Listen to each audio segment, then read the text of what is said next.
a few quick announcements before this. Please turn off your cell phones.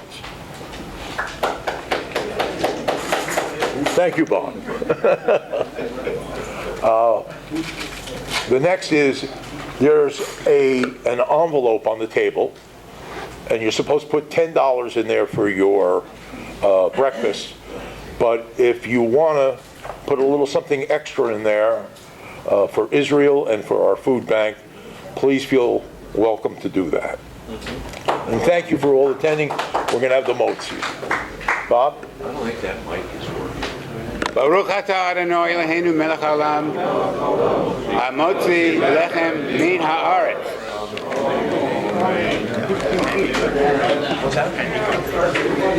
Oh, yeah. Guys, can you let the handicap go first? Guys, Ed Silver. Thank you.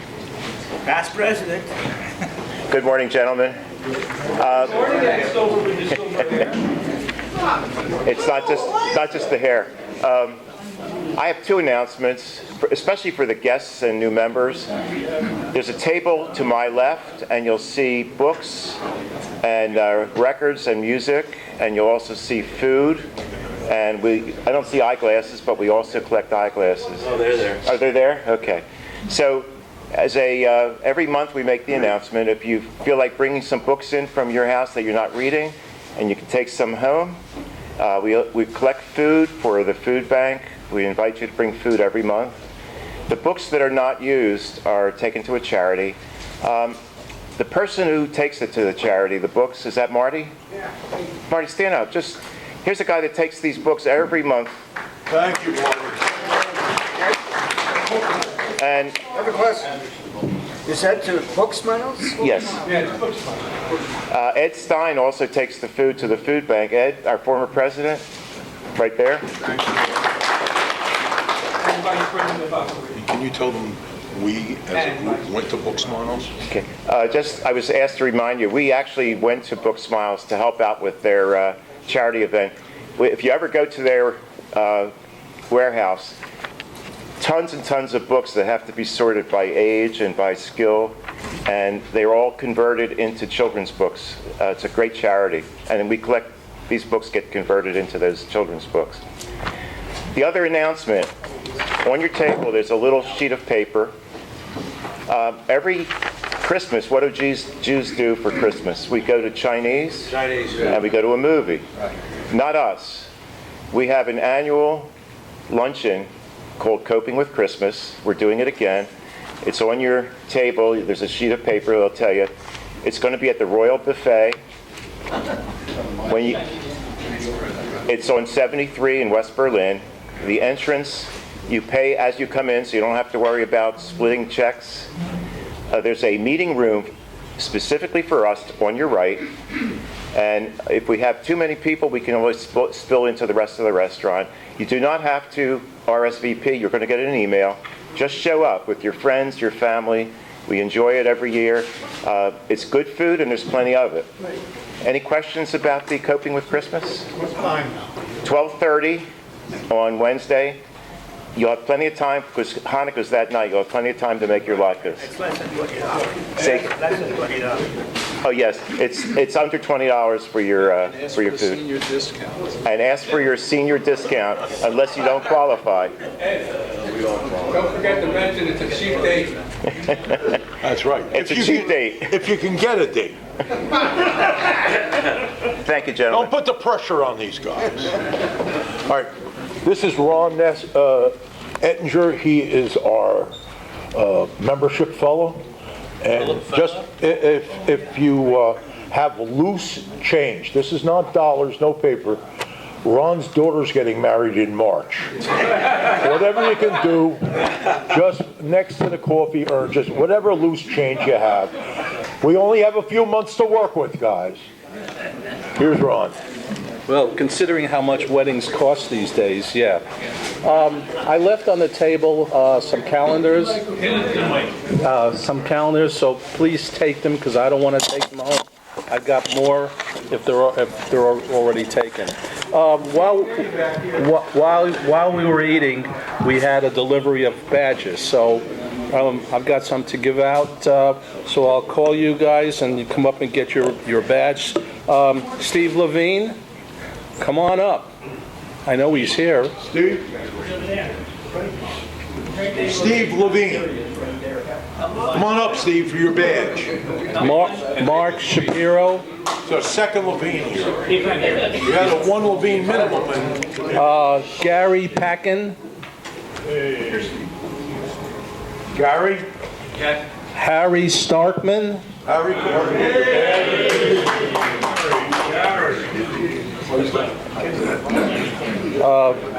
Is Ed Beskin here? Why wait? Steve Osder. Welcome. Oh, thank you. And Thank you. this is a replacement, Dan Pollock. Steve? Okay. Thank you. Welcome. All right. Thanks, guys. Just, if anyone, if you have an issue with a defibrillator and you can't wear a badge like this, Jerry Emdor, our man of the year, can get. Can't hear me? If you have an issue with a defibrillator or any other medical device where you can't wear a badge like this, Jerry Emdor, our man of the year, has been supplying the club forever with those badges. So just tell Ron that you need a special badge. Okay, now we have Mike and Nelson. Well, good morning, gentlemen. Morning. And the rest of you, good morning. Very good. As you know, the South Jersey Men's Club for years, but especially since last October, a year, have been supporting the Israeli troops and population there in very hands-on way. And we just recently purchased roughly 100 multi-tools, you know, like the Leatherman types.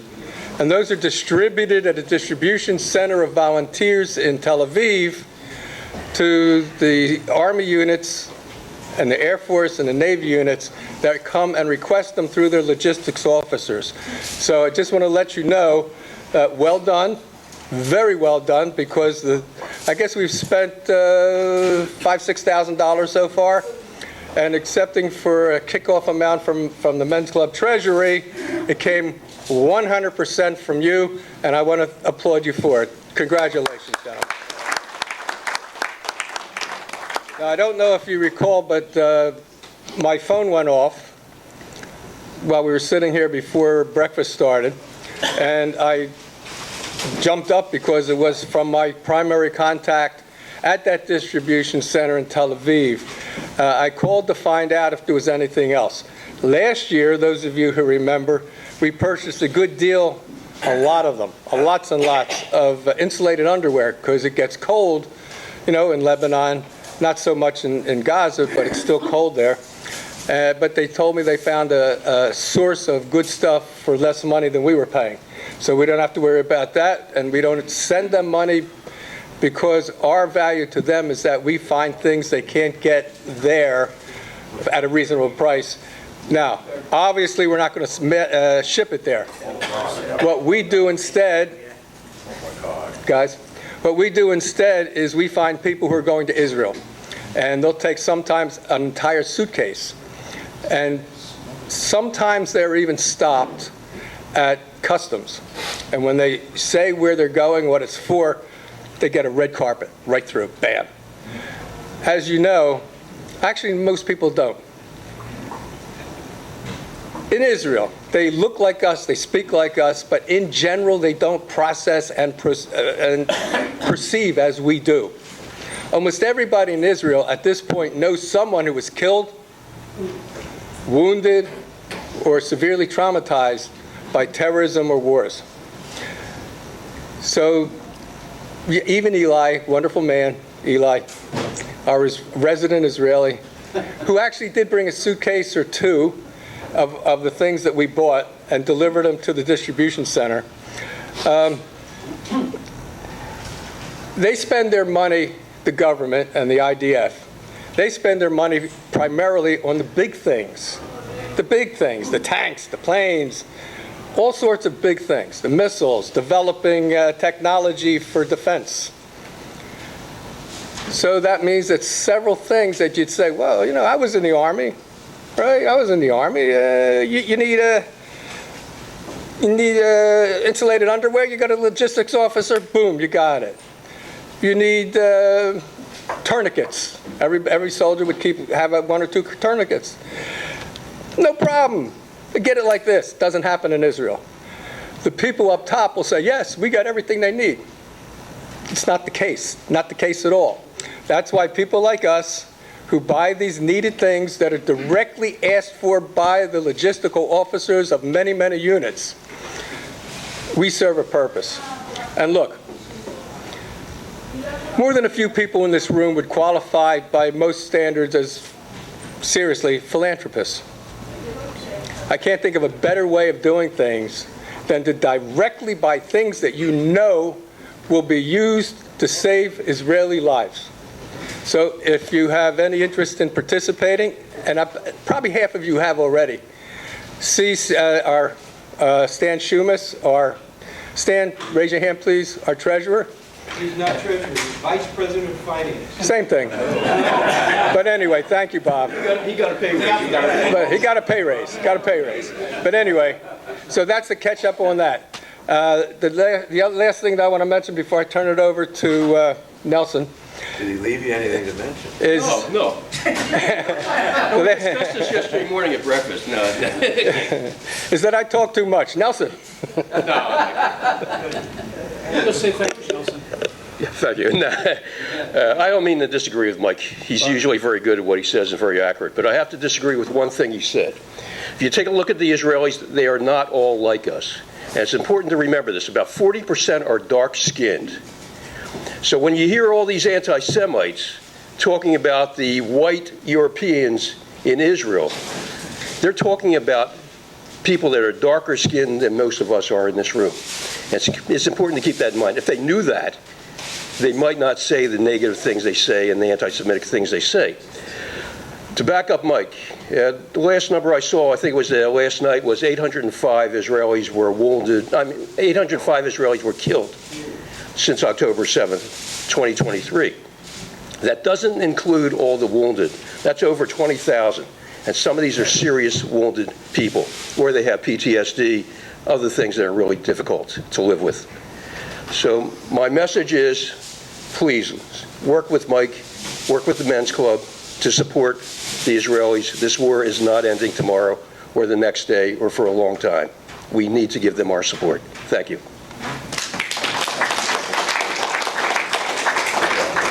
One of our vice presidents, Bernie Schuster, is going to come up to introduce our speaker. Good morning, Scott Yorker. We have something starting here. We started or rehatched a health committee, and everybody's welcome to join it if you're involved with healthcare in any sort or have retired here at the JCC. They're having a launching event that's going to be on December 11th here. This person that's coming to speak is actually, he just retired, I think, a month or two ago from Israel. He's equivalent to the Surgeon General of the United States. He's the highest ranking person associated with health in Israel who just retired, happens to be in Cherry Hill that weekend. So he's going to be coming here to speak at this event, and you can see what it's talking about. He's going to be talking about the cutting edge stuff they do with healthcare in Israel that's different than anywhere else in the entire world, in reference to people that live after being injured, people that are working on the front lines in their experience, you know, once they're away from the active zone. I just want to let everybody know it's open to everybody to come. It's the first event that we've ever had. There are going to be things going on, all different stuff, and they're looking for health care. There's only 5 of us. It's literally just the committee so far. So they're literally looking for making a brand new group, and it's for healthcare professionals or retired healthcare professionals. And that's what it's all about. So I think the JCC will be sending it out, but not everybody here is a member of the JCC, so I want to make sure if somebody was interested, they at least knew about it. If you wanted to know more about it, you can either email me or email somebody here, and then we'll get the information directly out to you. Thank you.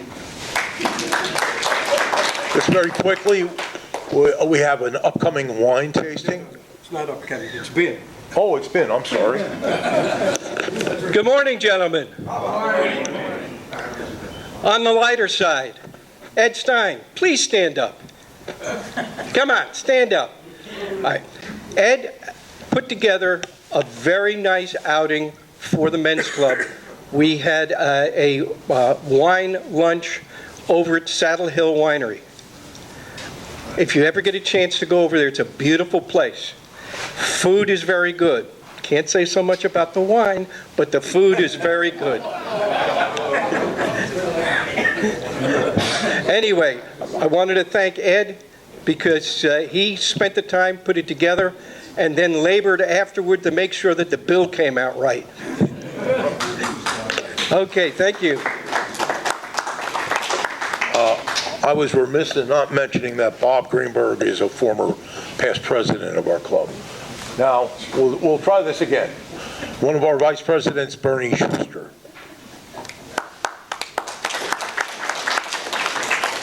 Good morning, good morning, good morning, good morning. Good morning, Bernie. Good morning, good morning, good morning. I wanted to introduce Newell Thompson, who's running Farmers Against Hunger, which is a great organization. I've been up there. I was introduced to him by David Steinberg, and it's an interesting organization, and he'll be up here speaking about it. But I wanted to invite everyone here.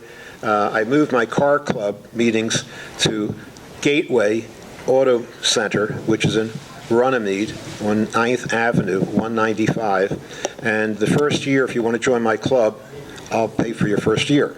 And the Gateway has 150 antique cars of all descriptions. They're quite beautiful, and they're going to serve us food and service everything. So if you want to come, you're welcome to come. It's the third Thursday of every month around 7 o'clock, and you'll be my guest.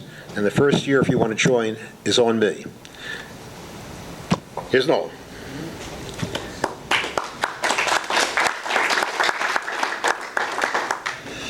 Hello, everybody. Hello. Can you hear me okay? Yeah. All right. So, my name is Newell Thompson. I'm the executive director of the New Jersey Agricultural Society. One of our programs is Farmers Against Hunger, but I wanted to just talk to you for a minute about where Farmers Against Hunger sits. So, the New Jersey Agricultural Society is a network of farmers and the larger farm community in the state of New Jersey. We were founded in 1781. Before there was Rutgers, before there was state government, we were the governing body of agriculture, and we moved food to the common markets in New York and in Philadelphia. And so we were making the decisions on all things agriculture back in the colonial times. Fast forward to 30 years ago, we developed 3 programs. Agricultural education, which I'll talk about briefly, agricultural leadership, and then Farmers Against Hunger, which I'll spend most of my talk on today. And please, if I'm going over time, let me know. I think we want to leave it for some questions at the end, which I'm happy to answer. But at the core of what we do is we represent the farmers. And is everybody familiar with the term gleaning? Yes. So, this goes back to biblical times. Farmers leave a little food on their fields for the paupers to come in and pick it around the edges, right? And fast forward to today, that legacy is still embedded in our farmers in New Jersey. So we work with 50 or 60 farmers across the state who call us up. We have a network of about 50 or 60 farmers for this particular program, but we represent the hundreds of farmers who I'm trying to attract as well. They will call up and say, I've got apples, I've got zucchini, I've got blueberries. And we have a fleet of trucks that go out and collect those foods. And then we do. There are 2 ways that we collect food. Number one, the larger enterprise farmers. How many people know how much food goes to waste before it even gets off the field? Half. About 35% of food is turned back into the soil. If you think about agriculture, and when a zucchini comes ripe, the farmer looks at the price that the commodity markets, there's a common market in Vineland, They're markets that they do business with. And if that commodity price doesn't allow them to make any money by picking it, and largely specialty crops or vegetables are hand-picked still. So sending the workers out, they're upside down on their crop. And so some of those farmers are starting to recognize the fact that we can come and pick all that up. And that's a really big opportunity. There is still a lot of large farmers, 2, 3, 4,000 acre farms in some cases, down in Salem County, down in the Vineland area. Have you all been down to the blueberry harvest at all? Have you seen some of the fields and the farms?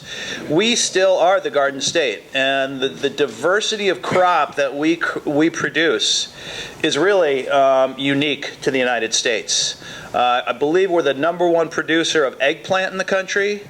We're the #3 or #4 producer of blueberries.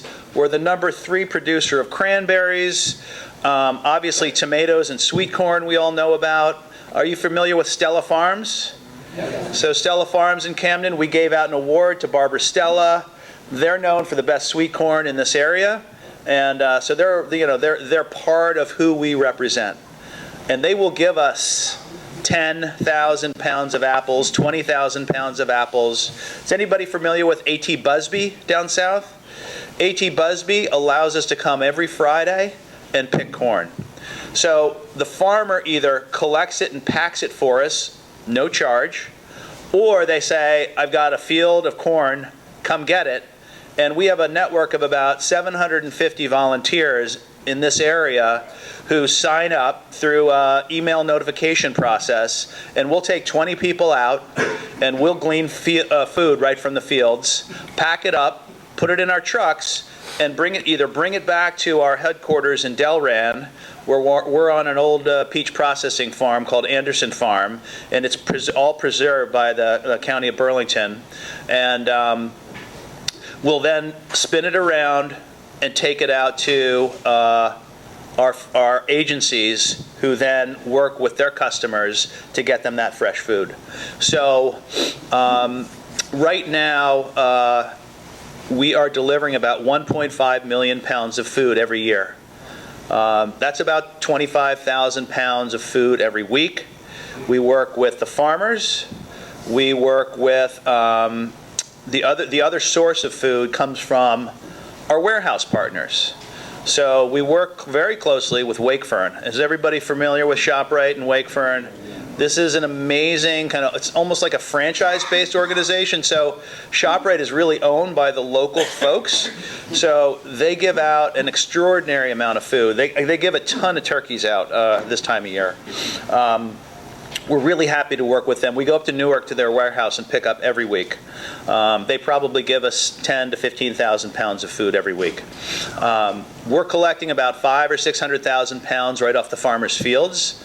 And if you think about, so we're turning that food around in 2 to 3 days. So this is fresh picked zucchinis, squash, melons, peaches, go down the list of what New Jersey is really known for. And we get it to our customers sometimes we drop it off the very same day, depending on the perishability. But mostly it's 2 days. But if you think about where most of our food comes from, does anybody know? Central Valley, California. So their migrant workers pick it. They put it in the boxes. It goes to a warehouse, gets trucked out, goes to Newark, using Wakeford as an example. It sits for a day or two. It goes onto the shelf, sits for a day or two, because it's probably in the back of the supermarket. By the time the consumer gets to eat that food, it's 7 to 10 days old. And we're getting that food to people in need in 2 to 3 days. So the really interesting thing about this, if you really want to zoom out a little bit, this solves for a lot of things. Local food systems are the solution for, anybody want to guess? Climate change. CO2 carbon emission. Right. Who eats seasonally in this room? Right? Everybody wants to eat raspberries in the middle of winter, right? We're all used to that. But those are coming from Peru. Right. So how many miles does your box of raspberry, and we're putting people out of work as well, right?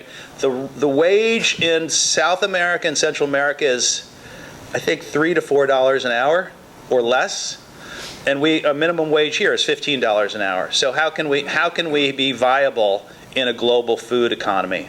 So our local food systems here, and the one that we've built for Farmers Against Hunger, is really unique because it solves so many problems. It solves open space, right? Has anybody seen the warehouses that are being built? Oh, yeah. Do you like that? No.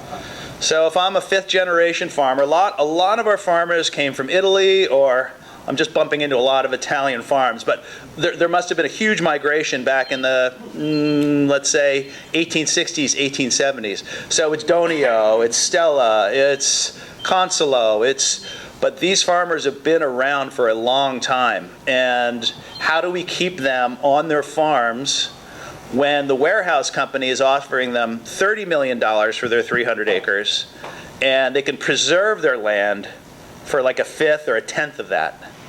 And so you're really talking about generational wealth. So how do we get the state, how do we get the federal government involved in preserving our open space? So what we're doing as the New Jersey Agricultural Society is we're advocating for this. I've got a program called Farm Voice Studio. So I'm out doing high production value videos to tell the stories of these multi-generational farmers and what that means to New Jersey. Cultural diversity. Do you all go to the Springfield Farm Market? Those are going to go away, right? Someone said this is the last farm in Camden County. I think Stella is also one of the few, but we really have to think about where we want to live. Do we want to just live in strip malls and housing developments, or do we want to be able to drive out and go pick blueberries, right? So those are the kinds of things, and the farmers are actually in an amazing state because it's densely populated. People will pay a lot of money for their food. So there's some good things about this as well. So that's number one. Number two is the New Jersey Agricultural Society's board represents the state government and the leadership in New Jersey. So when you think about Farmers Against Hunger, we have the support of the New Jersey Department of Agriculture. Secretary of Agriculture Ed Wengren is on our board. The president of the New Jersey Board of Agriculture is on our board. The New Jersey Farm Bureau is on our board, and I was just at their convention last week, right down the road at I think it's the Doubletree. And there are a lot of serious issues with regards to that. Farmers Against Hunger, which is what the talk is all about, I wanted to just reflect on the food system because it's really important to understand how important it is to get food to people in need. Does anybody know how many people go hungry every day in New Jersey?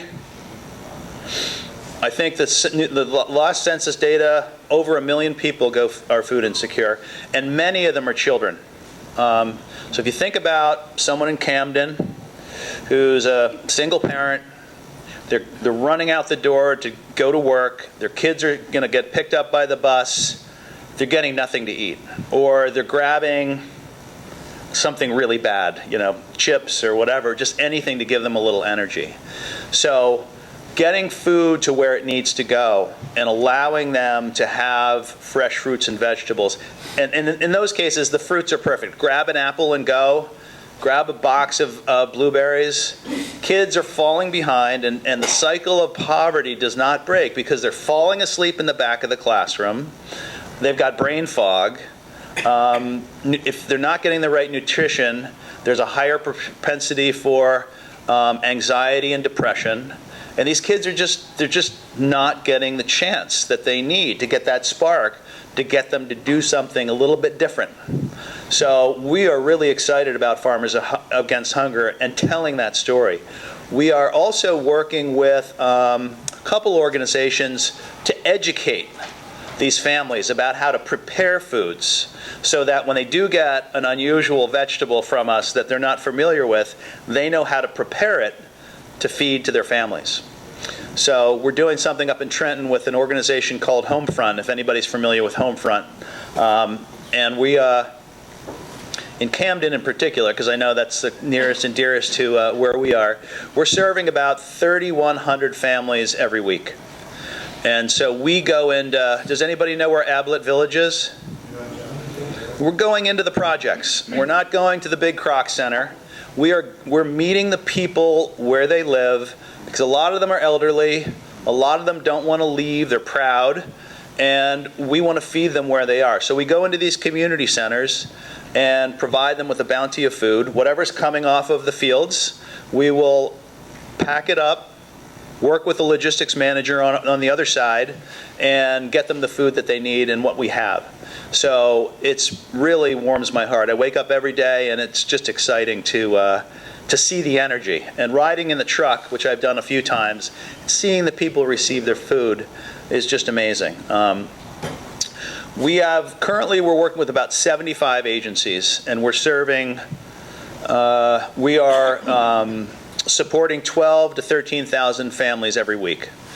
We are doing this 365 days a year, not just around the harvest season, but we also, because of folks like Wakefern and our other warehouse partners, we're able to give food all year round. The last thing we want to do is give them food and then all of a sudden the switch turns off, because they're relying on what we do.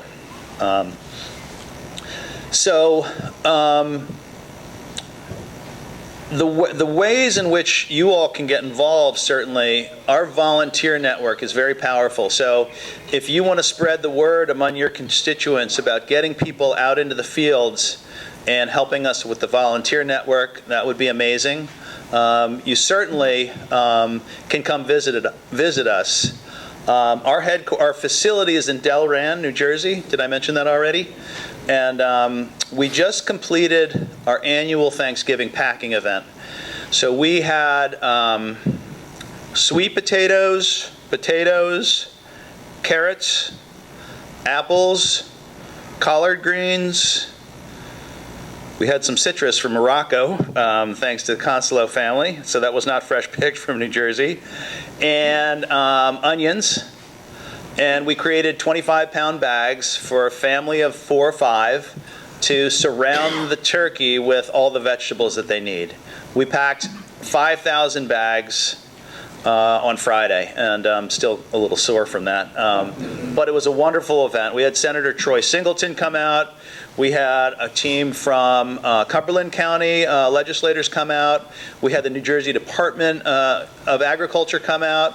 We had Channel 6. Did anybody see me on Channel 6 News? We had ABC come out and interview us. So we're really trying to raise the awareness about what Farmers Against Hunger is doing. We're kind of a small but mighty group. The team is about 6 people, and I've got three drivers, a program director, and myself. And that is a lean and mean organization that gets the food to where it needs to go. How am I doing on time? Okay.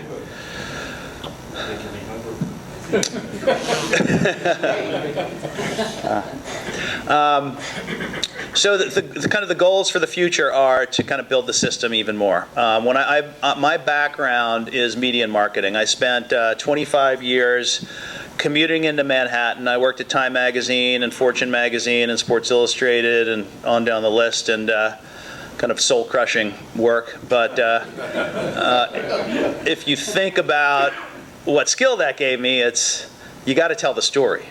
You got to tell people what the real issues are.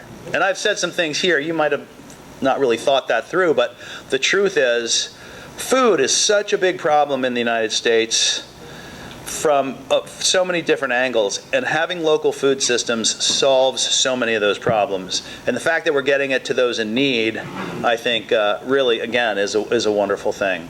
I have built out a biweekly newsletter. As I said before, we're doing Farm Voice Studios videos.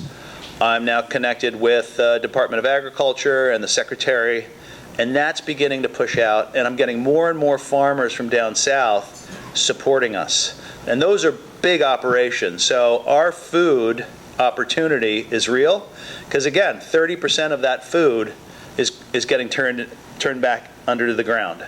So how do we collect that quickly and get it out to where it needs to go? Questions? Yeah. From what you described, Your food distribution is basically to families. You're not the soup kitchens or schools. Oh, Is that correct? good question. And also, are you funded by the state or the government? Yeah, two-part question. Our distribution goes to 4 hub and spokes, so Camden, Trenton, Browns Mills, and Mount Holly. So when we drop at a church or a facility, we'll drop 10 or 15,000 pounds of food off. They'll redistribute it to 15 other groups in their area. Those could be food pantries, they could be veterans organizations, they could be whomever. But everybody knows that they have to fill out an application through us, and then we vet it with their logistics manager at the hub, and then it gets pushed out. We go by table. Okay, all right. You Anyone else from table 1 with a question? Alan? Yes. I assume one of the things that gets you, these farmers to do it, is it comes to tax deduction for the farmers? We give them a receipt on the weights that they give to us, and they can make a tax deduction if they'd like. There's also a federal program right now, it's a local food processors grant to pay farmers for the foods that they're giving to food pantries. So that is a new development. If they get paid, it's not a tax deduction. If they're not getting that tax deduction, but they'd probably rather have the revenue, quite frankly. So and it's at market value. So $87 million came into the New Jersey Food Bank, and then gets redistributed across the state to various people who have applied for it, and then the farmers are getting paid. It's helping, but it's not. 12 cents. Yeah, $87 million goes pretty quickly. That's not a lot of money.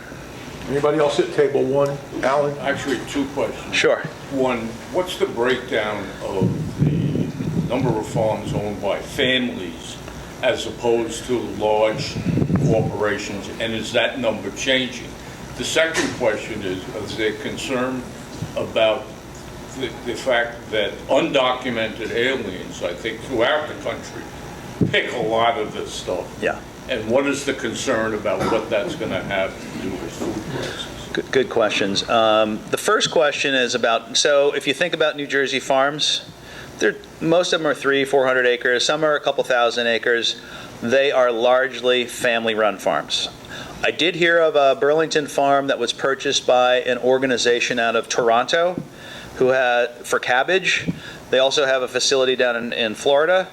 There's some, I think, private equity money that's looking around at land. For what purposes, I'm not 100% sure. But largely, if you look at the farmers in New Jersey, they're families. They really are. It's not like Nebraska. We are growing dozens and dozens of different types of vegetables. We're not doing a lot of corn and soy, the commercial corn and soy. We do it, but it's not predominant like it is in the Midwest. Table 2? What was the second piece? About the impact of undocumented pickers as to the future pricing. With the immigrants. Yeah, so there's the V2NU program. The farmers can allow workers to come in for 9 or 10 months a year and work for them. That's been very successful.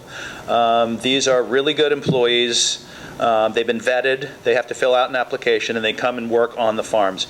Kids from New Jersey and around the country, they want to stare at their phones. They don't want to, if you're a farmer, you're working 12 to 14 hours a day, and you're getting your hands dirty. And it's hard work. And there are some kids that are doing it within families, but very hard to get workers. So I did a big piece on the blueberry, and you should watch it, but I did a big piece on the blueberry industry. And so variety blueberries down in Hamilton, they have 700 workers, 700 migrant workers. These workers come up from Florida and they work up through North Carolina, and then I think after North Carolina for blueberries they come right to New Jersey. New Jersey is very large, so think of 700 workers. They've got camps set up. It used to be just the men. The men would come and they'd have these camps set up. Now the whole families are coming. So they're coming in caravans. It almost looks like a circus when they come in. They've got the kids' play toys. They've got vans with campers, And they're going in, and the farmers have had to rebuild these camps to have common space, to have men's and women's bathrooms. The farmers take care of these workers. Of course, there are probably some that don't, but the majority of big enterprise level farmers, these workers are amazing. And the equipment for blueberry picking, they do have automated picking equipment, very expensive, and it's still not as good as hand-picked. And so these workers come back year after year after year. They used to come from Mexico. They're now coming from Guatemala. And I don't know what kind of licensing they get, but they're vetted pretty closely. So I don't know if any of them are undocumented or not, but the importance of labor, international labor for agriculture, is critical. If we don't have that, we don't have food. Table 2. Yeah, also a two-part question. Can you give us an update as to the statewide drought situation, how that's affecting the farmers, and also more longer term, the effects of climate change and how that's perhaps affecting what the farmers are actually planting and harvesting? Yeah, great question. So the drought obviously affected our farmers. It really affected our commercial corn and soy growers. So those crops that were kind of going through July, August, they're not irrigating, right? Those are not irrigation crops, right? The larger vegetable growers have built-in irrigation in New Jersey. So, and the smaller ones that don't, I think were affected for sure. But in terms of productivity, I'm sure the levels will be down over a year prior. I'm so glad that we just got a nice amount of rain, because the big thing, and I was talking to a grain and hay farmer, he said he wasn't even able to put a cover crop in to cover the soil. So the important thing with nitrogen and soil health, which is how good vegetables are grown, it's all in the soil, he wasn't even able to get anything to grow up to keep the soil covered with grasses. So now that there is moisture in the top part of the soil, I'm hoping they're out planting the winter cover crops. But it's, farmers are really resilient. They find ways to get it done. And when they have a good year, they tuck that money away and save it for a rainy day, so to speak, and they get through. There's no one that's more entrepreneurial than a farmer, I've learned, and they run into issues all the time. Last year, in the fall, all the people that were doing the corn mazes and the agritourism got killed. It rained every weekend. So it's feast or famine. So it's an issue, but I think we're going to get through it okay. But it'll take a while to look at what the numbers bear year over year. But yeah, the drought was a big concern, especially for the soy and corn farmers. And the second part of the question about the climate change, if that's affecting farmers' decisions on what to grow, or if they're not really paying any attention to it. They do pay attention, so there are two things. There's been a change. I believe that the index for planting in southern New Jersey, down in the peninsula between Delaware Bay and the Atlantic Ocean, changed.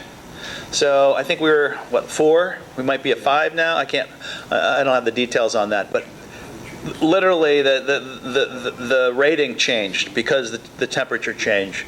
If you remember, in New Jersey, peach farming was huge, right?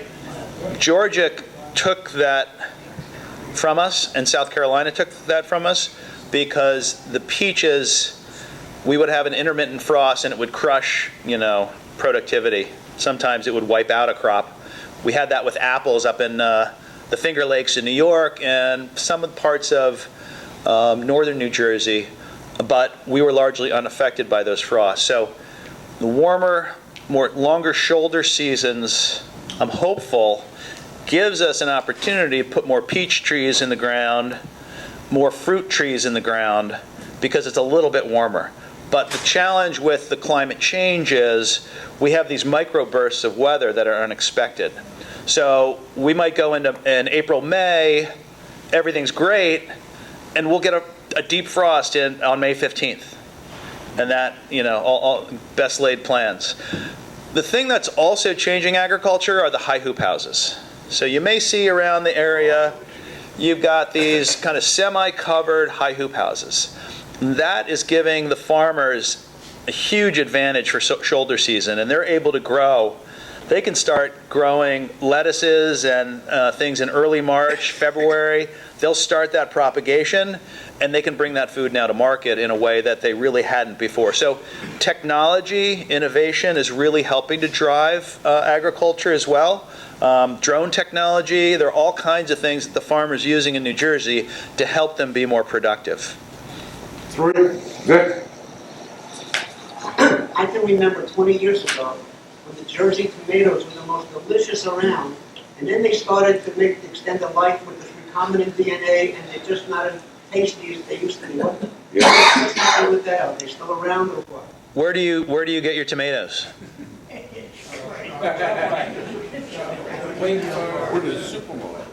Yeah, so tomatoes in the supermarket are from Central Valley or Mexico or Central Valley.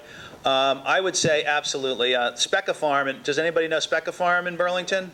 Specca Farm, go to Specca Farm, go to some of these other places that really care about their products. Stella is closed. Stella, yeah. Yeah. They're closed now. But tomatoes, corn, go to your local markets and try it. Rutgers University has been propagating and developing seeds for tomatoes and all kinds of other vegetables for New Jersey. There are so many different varieties that they've created. So spend the time to ask what the variety is, figure out which ones you like and which farmer you like, and then fall in love with tomatoes again. Because the ones that are rock hard that come across the country and then kind of ripen as they're driven across country. Tomatoes are not supposed to go crunch. They're bred for survival. They're not bred for taste. So yeah, just Table 4. Guys, right here, Alan Manis's table. Next. Dave? Is the Jewish Family and Children's Service pantry part of your service? Because that's where we bring food and provide labor to them. We would love to work with them. I reached out to Meredith earlier in the summer, and we just missed each other, and I just got her phone number again, so I'm going to reach out to her and see if we can make a connection. We would love to do that. Excuse me.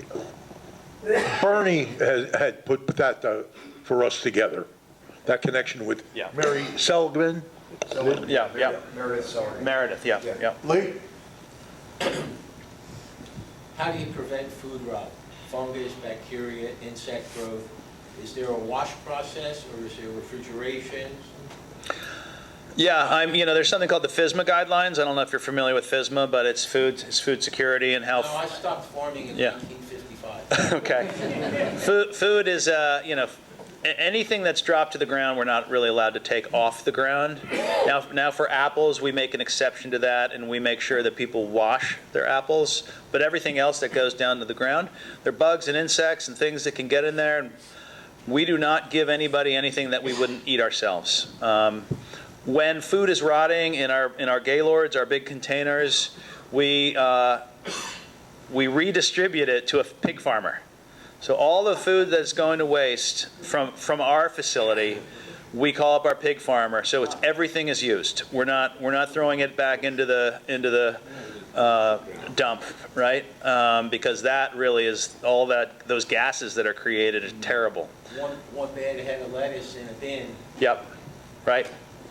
So we try not to take things that are going, that we have that 2 days. So sometimes the big warehouses game the system, right? They're like, oh, I can write this off. And they're giving us food that is going to go bad in a day or has already gotten fungus on it. We got a 18-wheeler full of grapes from something called Food Link. And Food Link's great. This is not negative on Food Link. It's just that the food from these warehouses, sometimes they can't sell it to the supermarkets, so they're redistributing it. And we had to give all those grapes to our pigs and put it in our compost pile. But it is something we're very attuned to and avoid. For us, I would say less than 5%. Yeah, it's. And Wakeford knows not to give. They give us food that they're putting on their shelves. They're amazing. And then our farmers. Our farmers as well. They're not giving us food that is gone by. Randy? It's good that you're able to distribute to Camden. but one of the big problems is noted in Camden is the food desert. No place to buy any except junk food. But the bodegas and whatnot. Is your group is involved in trying to get rid of these food deserts? We talk about, So Senator Wengren and the folks at the USDA are looking at this. Politics, of course, we really aren't big enough to address that Herculean task. It's been going on for decades. The biggest food desert in New Jersey, Salem County. There's one supermarket in Salem, all of Salem County. They have to drive up north to get food. It's really, there needs to be federal support for a nonprofit supermarket system that provides, instead of people going to bodegas and eating crap food, that they can come in. Does anybody remember when there was a common market in Camden that was like a food market that was for free? It was on Federal Street in Camden for a few years. And I don't know why they shut that down, but to me, I'd like to explore that again, because what better way to support Camden than just have a market of fresh bounty? Yeah. Table 7. Go ahead, Dave.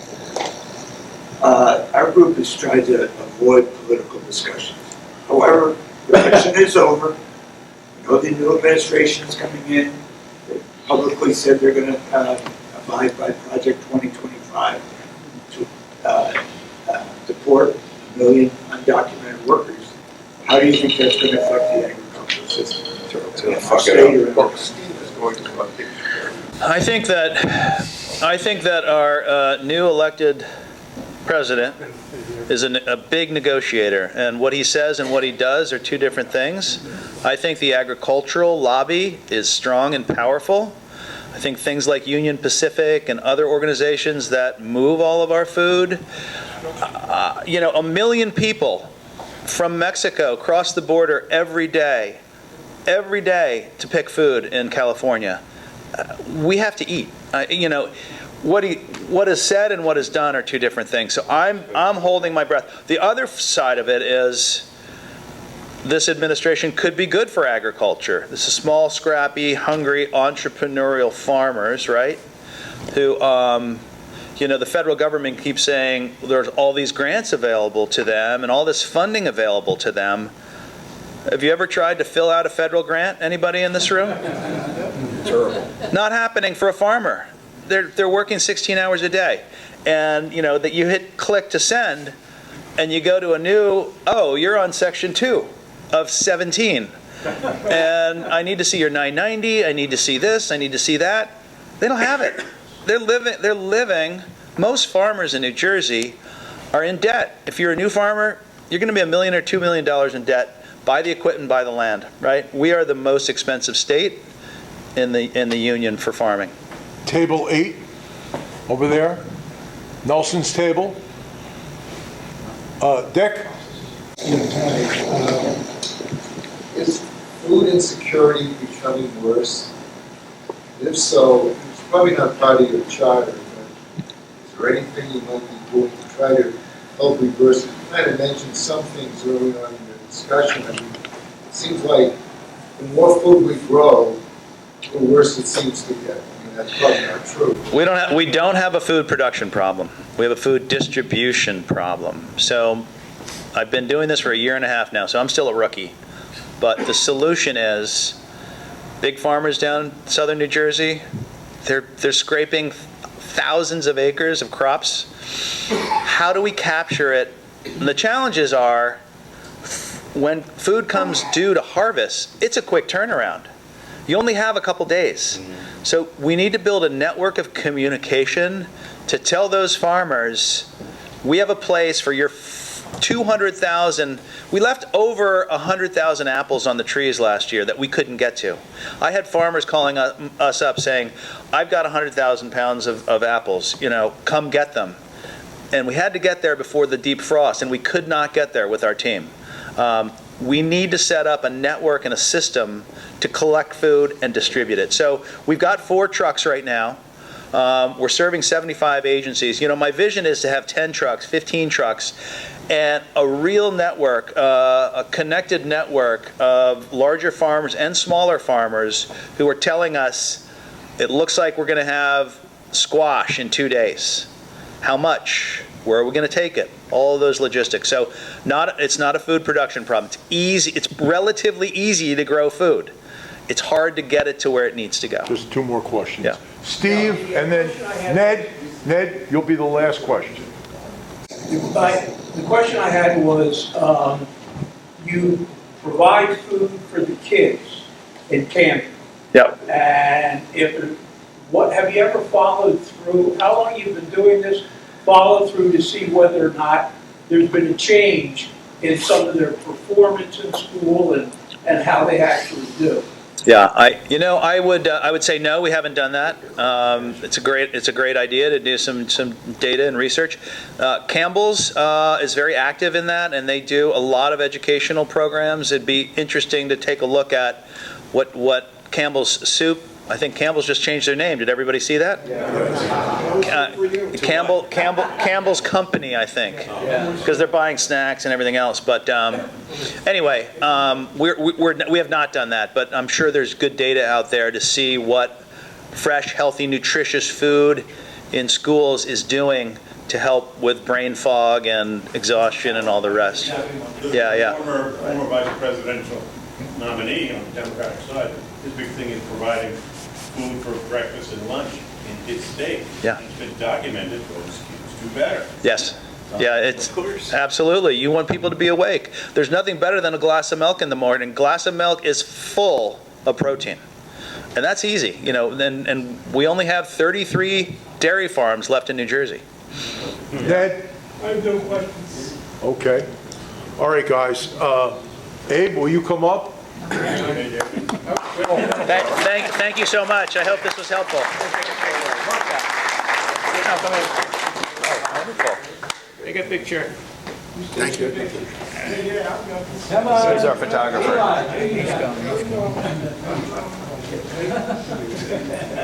Hold it higher. I don't want to be in that picture. Hold it higher. They don't want you in the picture. Okay, take another one. Thank you. Hey, take one for Gary. Come in, dude.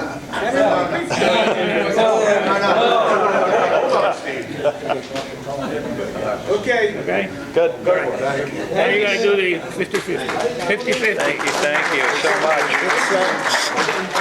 $75. $75. You guys are going to let a Gentile pick this out? Gentile. All right. If